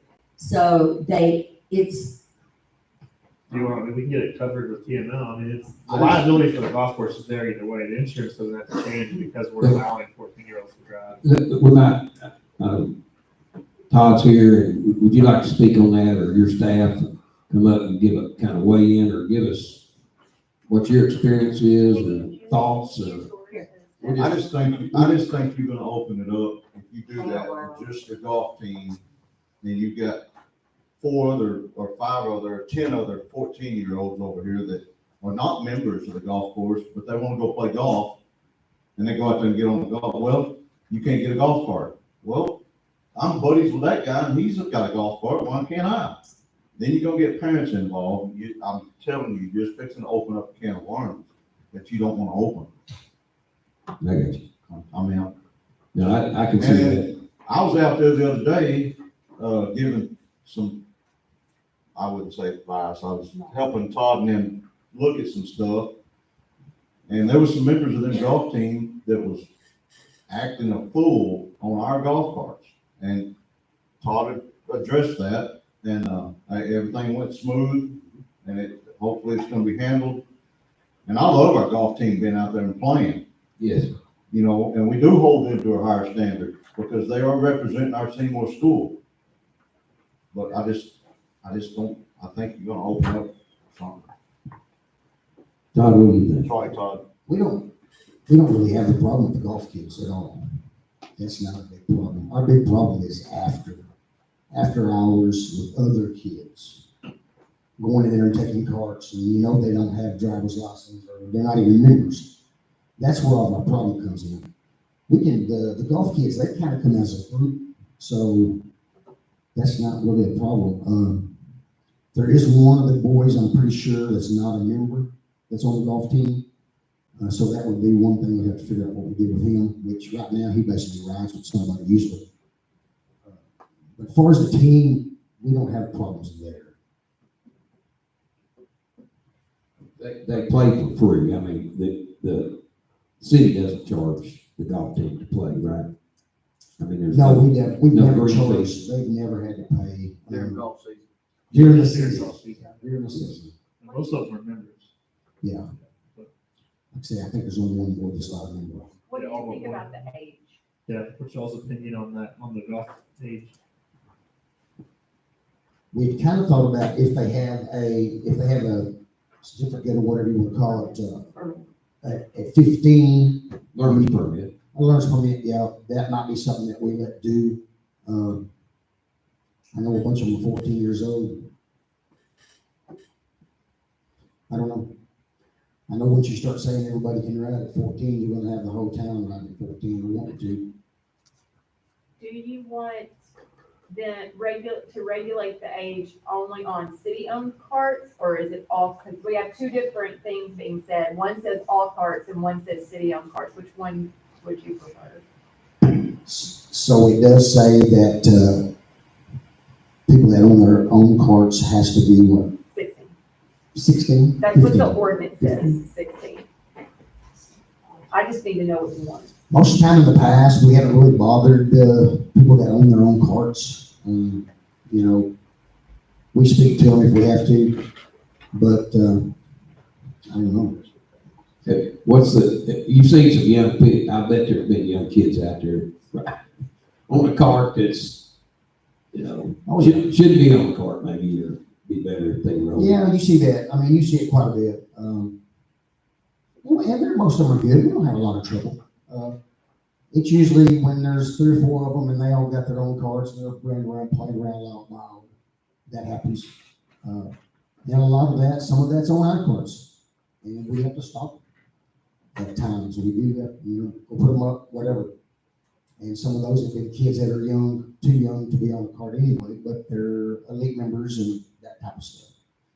But I have had kids, it's their cart didn't work that day, and next thing you know, they're driving one of our carts. That happens, you know, and I'm like, hey, you just stole that cart. I'm like, shit, dude.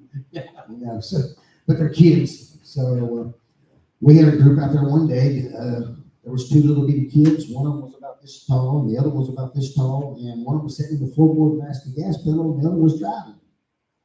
You think you just see that in the movies, don't you? We saw it out there. Are you sure? They were doing it, they made it work too. Gotta have a system. I said, guys, we can't add y'all's ages together to get 16.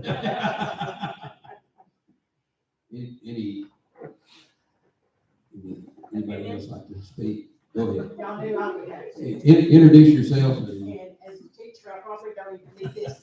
My name is Regina Phillips. I have been a employee at City of Seymour for going on 2 years. Billy and I have addressed this. We've talked about it several times. The state law in Texas is 16. Okay?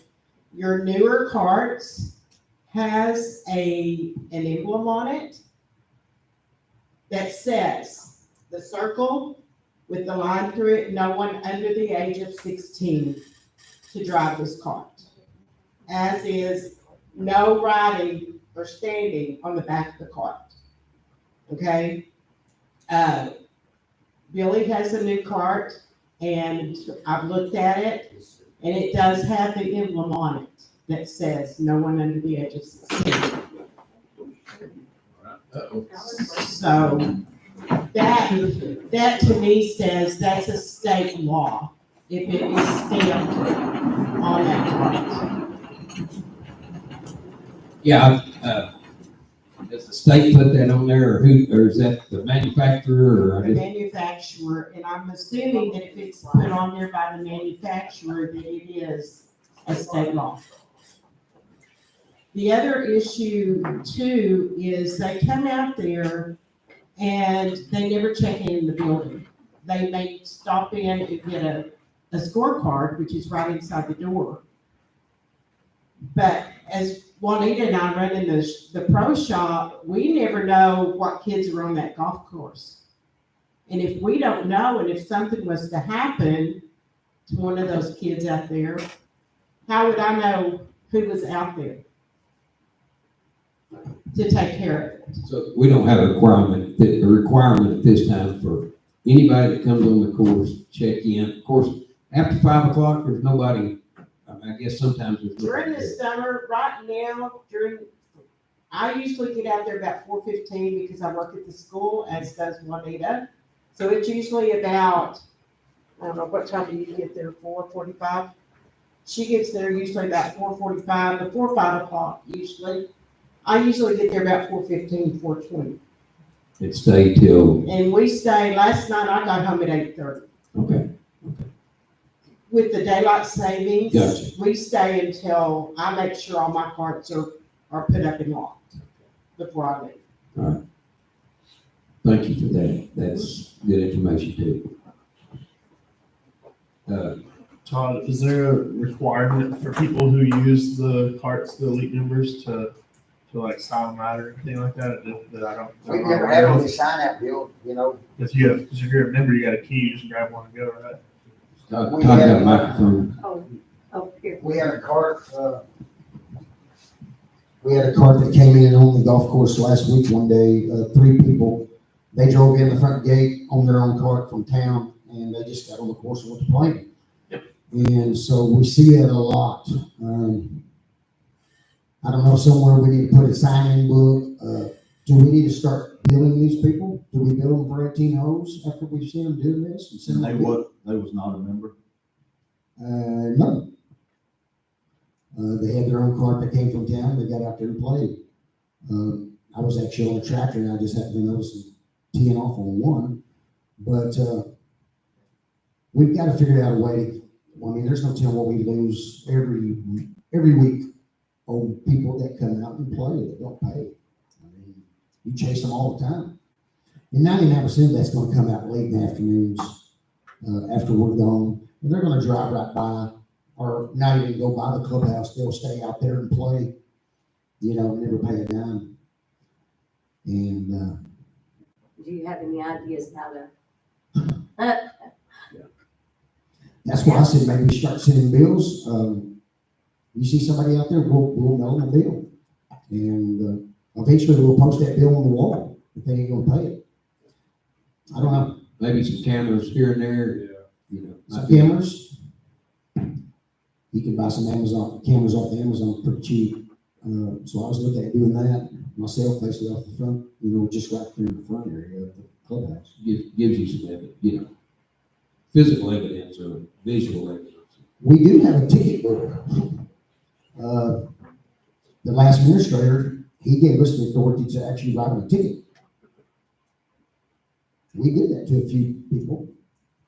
Did they pay the fine? They probably didn't pay the fine, but. So I don't know, we've got to come up with something that stops those. What do you think about, let's get this age thing settled in the golf. Yeah, let's do that. And Todd, we owe it to you, council administration to figure out a better way. And let's address that in the coming days. And let's go ahead. You want to get back on the Todd? Thank you. Yeah, very helpful. This is all one agenda, item, right? The golf, the adding for the range as well. Yes, because That whole, my 2 cents on adding that is I think as far as adding the $10 to like elite membership, $10, $15, whatever it may be, the number, if all 114 people added $10 to their membership, that's an extra $13,000 a year that you could get off of that. 114 a month, $1,100, $13,000 a year you could get a month off of members that could help offset maybe the increase in these golf cart prices. I'm not saying all 114 are going to do it, but I guarantee, I'm not going to guarantee that, it's highly likely that not many out of those 114 members are going to go in there and buy basketballs to hit them. And I know here in the notes it was about the price of the balls. People's Bank donated those balls, and they've openly said that if we run low or we run out, they'll donate more. Just tell them when, and they'll bring some more, they'll order more and send them out there. So I know it costs a little bit of resources to go out there and pick up the balls, but if we can add some of that on there, and they're gonna have to pick up the balls either way. At the end of the day, if people use them, whether one person uses the range or 20 people use the range, you're gonna have to pick up those balls either way. I think it would get used. I think it would see people out there using it, would generate the idea that maybe out of counters might be like, hey, there's a range over there, other than just a sign. And I think that you have some kind of a guarantee. Because all these members will add that $10 on there and not think about it. They may not even use that much, but you're going to get that guaranteed $10 a month from them. Whenever they probably won't come in there and buy a $10 basket, but maybe once, 3 times a year at those tournaments. You know what I mean? And that's if they do that. That's my thought process on it. It's a guaranteed $10 a month versus the potential. And then that also gets your members off of practicing at 100, 125, 150 yards out on hole 4, hole 9, the holes that we use for practice ranges, pretty much. And then get some less fairway use that way as well. So that's just my thoughts on that. okay, so you're wanting to go up $10 on the elite membership, and it would then, and the membership would include the driving range. Just $10 on the golf memberships either way. I mean, even if you don't have a league, all memberships. Okay. Yeah, it's optional. I mean, you add it on, it's an So optional it add-on. would, Yeah, an optional add-on. You add the $10 a month for the driving range, for unlimited driving range usage. That's what I was gonna ask, unlimited, Yes, That was me. just use it. Yeah, you get the range. So you go out and grab a basket and hit balls. I mean, they're not gonna, most golfers aren't gonna go out there and hit 100 balls or anything. I mean, there's only a few people that practice that much, like that on a range, so. what's your thoughts?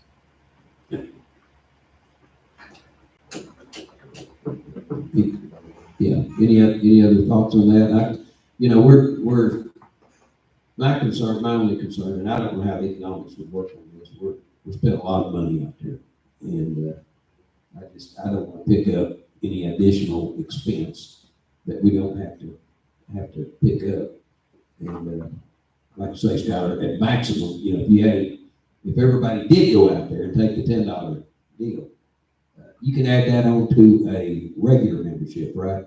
Yeah.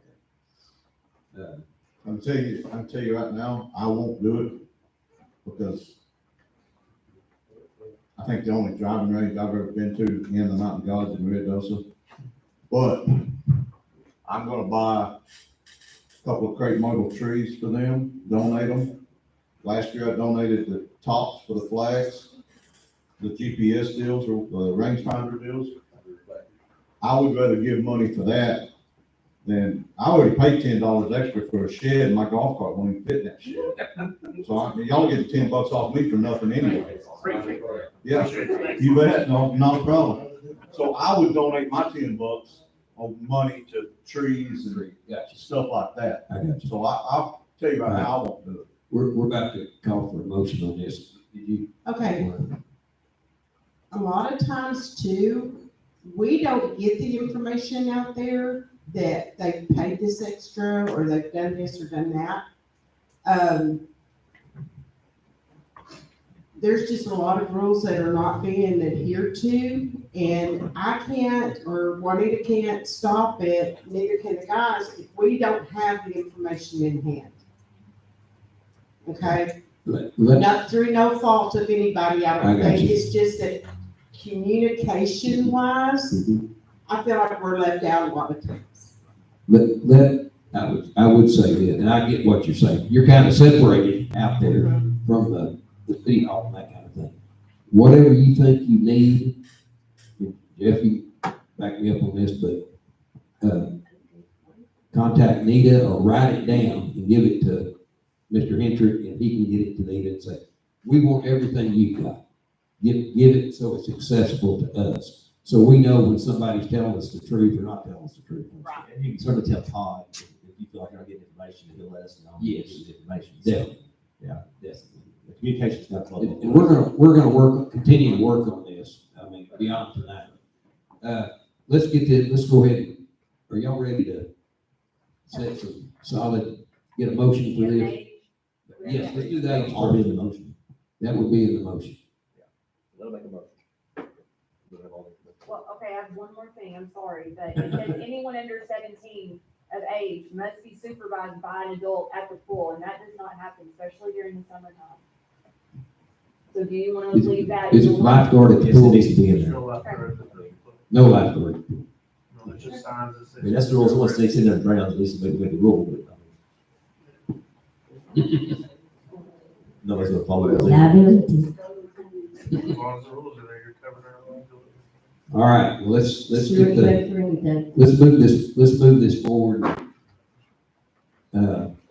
Someone would like to create a motion, or I'll make a motion that we keep the age of 16 for city-run golf carts through every single membership, and have, other members that's got kids that's got their own golf carts. Lauren can put, something in their deal that they sign, that they will be responsible for any damages done on a golf cart or off a golf cart to city property. That they will be responsible, any age. If they're on their own golf cart. Surely, don't put this in motion, but surely parents are smart enough not to let a 10-year-old run around on a golf cart out there. do 10-year-olds regularly run around out there? My kids did it all year. There is some that should not. And if you would extend your motion based on what we want to do with the right laws, then it needs to be.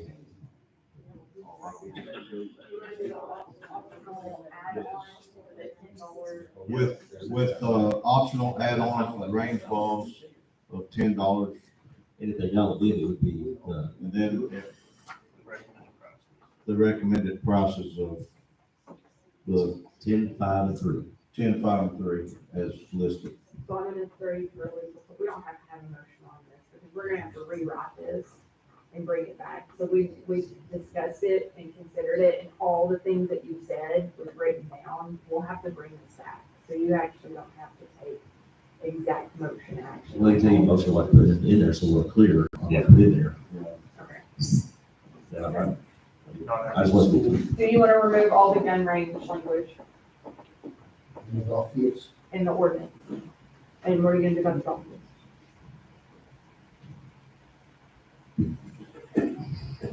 I do not want to remove any gun range stuff.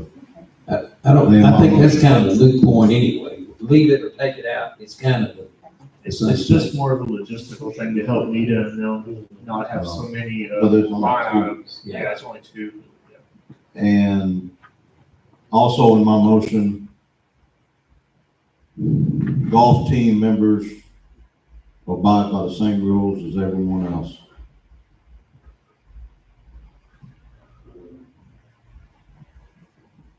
We're gonna get Lauren to read this back. So that means, So it's so that means 16 if across. you're on the golf team, you just go buy your own cart and drive the cart out there and they're 14 years old.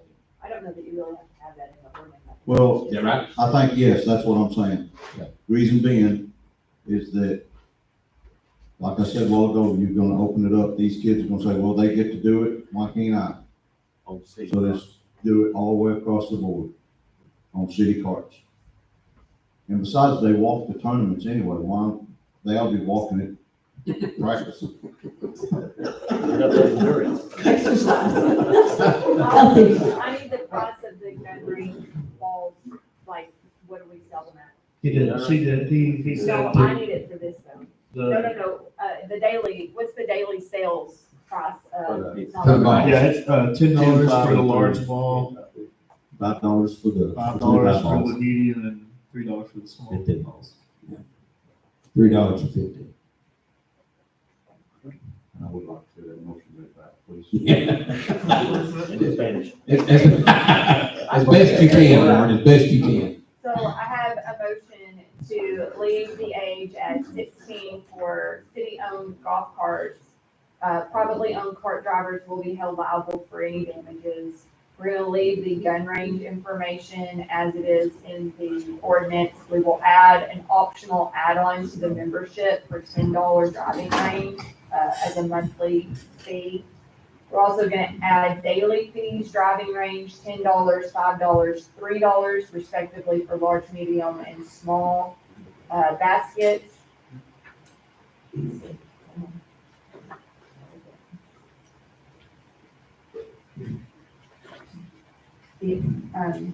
That's what I have so far. My next question would be then on the, we price you can pay annually and you get a discount when you pay annually.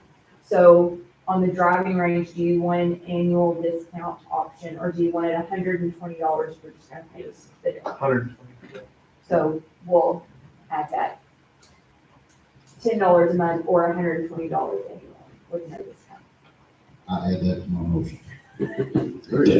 Good. That's a long-winded motion there. I'll tell you that. Any age can drive their own personal life. Yes, they're just held for liable. They're just held liable for it. Let me ask one quick question, but maybe, vote. Todd, if you see an 11-year-old kid out there unable to control that cart or doing dumb stuff, have you ever gone out and just said, hey, you gotta quit, come back, you're a menace, basically, Call the parents. Yes, okay. And if that gets habitual with a certain underage kid, we probably need to revisit this. That's usually not members. Okay, not members. Drop-ins need, Okay, on their own cards, right? no. Or on our card. Okay, we've got this established at 16 if this passes. Okay. All right, we have a motion. I second it, Uh, everything Mom said. all right, any comment from out front here? None of that? Okay, we've got a motion, we've got a second. All in favor say aye. All opposed say no. No. We have 3 ayes and 2 noes. I second. Can I say one thing? Yes. I mean, for anybody listening out there, Todd, Sean Sanchez, Sean Wisner, and 2 girls, I don't know y'all's name. If they come up to y'all at the golf course and say something to y'all please be respectful. And, I mean, they're running that golf course. Let's listen to them. Yeah, that's you're on an island out there, basically. You're not close to any, I mean, and it's hard to take. And anyway, I appreciate what you said. All right, can we move on from this? Is that it? No. No, we got one. That's it for that. Okay, we've got, okay, let me get back here. All right, then that, number 15, wait. Executives. Thank you. Okay. Number 15, discuss, consider, and take action on specific use permit zoning change of 908.5 North Browning, also known as Lot 8, Lot 2, subdivision Bennett in Seymour, Texas. Specific use permit would allow for the use of a recreational vehicle as a residence. Discussion.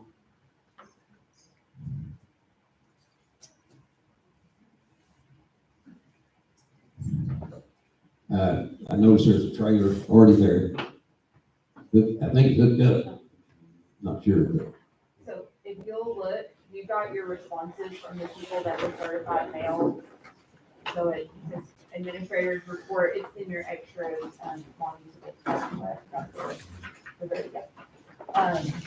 on this one, we sent letters to 1, 2, 3, 4, 5, 6, 7, 8 individuals. We got 4 returns. They all said yes. So that's, you don't have to do. Is this a temporary or full-time? It is for the life of the person it's issued to. If that person leaves and John Smith comes in, the permit does not transfer to John Smith. Yeah, I didn't know if they were living there temporarily, build something or renovate something. Well, the gentleman's here if you want You'll be permanent?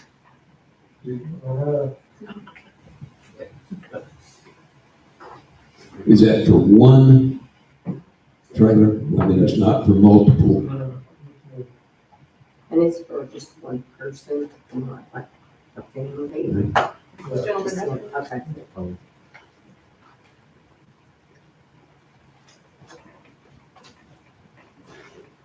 My concern, and like I say, this is, I mean, the neighbors, 1, 2, 3, 4, say yes. Some non-responses in there. I'm concerned about the influx. I mean, there's just a lot of trailers and RVs, and it's, you know, it's, in one way, it's good for the town, you know, it brings in revenue and that kind of thing. You know, just concerned about the neighbor, you know, the people that live in that general area, and in the town in general. You know. And,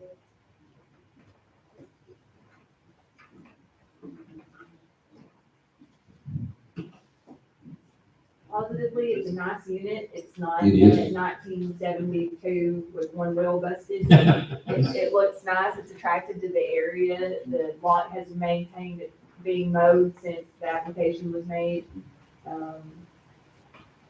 Do you plan on putting like skirting and stuff around it to make it kind of more substantial? Yeah.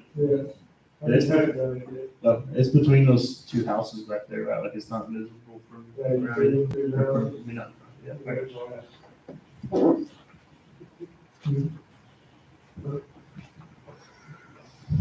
all right, any more discussion? Anybody like to speak? You're welcome to come up and speak.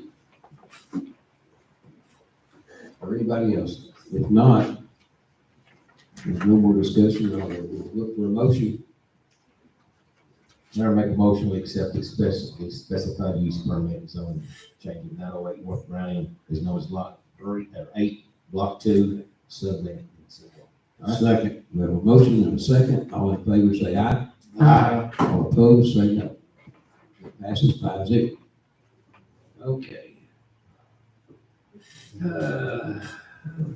Number 16, discuss, consider, and take action on specific use permit zoning change at 508 West Ingram, known as Lot 4, Block 11 subdivision, Miller First Edition in Seymour, Texas. Specific use permit will allow for the use of the recreational vehicles of residents. I think the gentleman that's doing that is here tonight. I'll wave at you. I met you earlier. Am I, some of the stuff I read, is that for 6 months?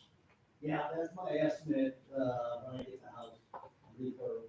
Yeah, this is why remodeling the house there. Very nice location there. It's kind of at the back of the property. I've driven by it. It's not very visible. Any discussion on that? Anybody out front? You're sure welcome to speak. We did send out 1, 2, 3, 4, 5, 6, 7, 8, 9 letters. We had 4 returns snail to it. Yeah, I'll see this. Okay.